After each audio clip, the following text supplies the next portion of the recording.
July 4th weekend. We celebrate our independence as a nation. I was reading in the Declaration of Independence yesterday these words that have become familiar to many of us.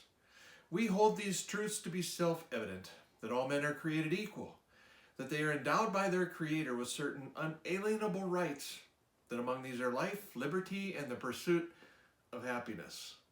We may not be as familiar with these words at the end of the Declaration of Independence that say this: and for the support of this declaration, with a firm reliance on the protection of divine providence, we mutually pledge to each other our lives, our fortunes, and our sacred honor.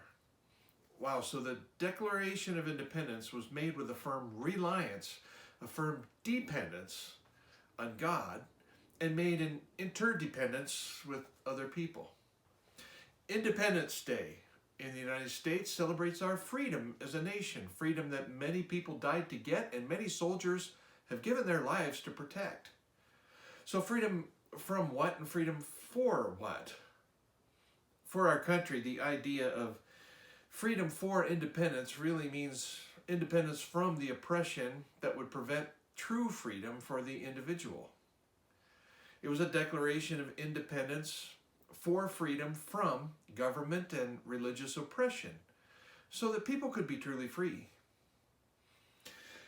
On a drive through Nevada one year on our way to Montana, we encountered this interesting sign. It was a big green exit sign that said Independence Valley. And then below that was some further information that said no services, prison area, hitchhiking prohibited. What a contrast. A prison in Independence Valley. Independence, freedom from the control and influence of others that might lead to oppression, was contrasted with a place of regulating guards and prohibitive walls in a valley where there were prohibitions. Independence Valley. We had a great discussion about that as a family.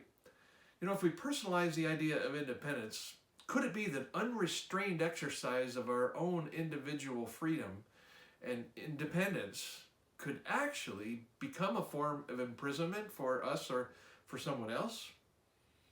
I mean, is it possible to become a prisoner of our own pursuit of independence?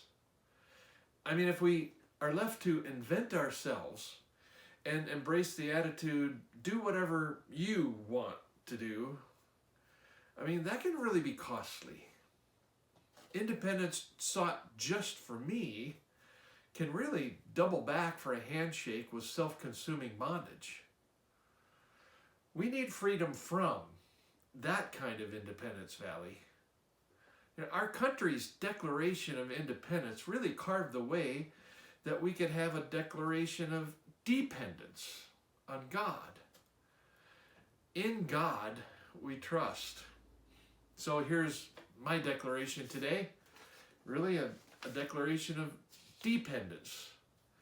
And it's expressed well in the words of Psalm 62, verse 7. My salvation and my honor depend on God. Depend on God. He is my mighty rock, my refuge. Oh God, I am thankful that I live in a country where we are free to pursue true freedom in a relationship with Jesus. And God, I am thankful for my dependence on you that really leads to interdependence with other people.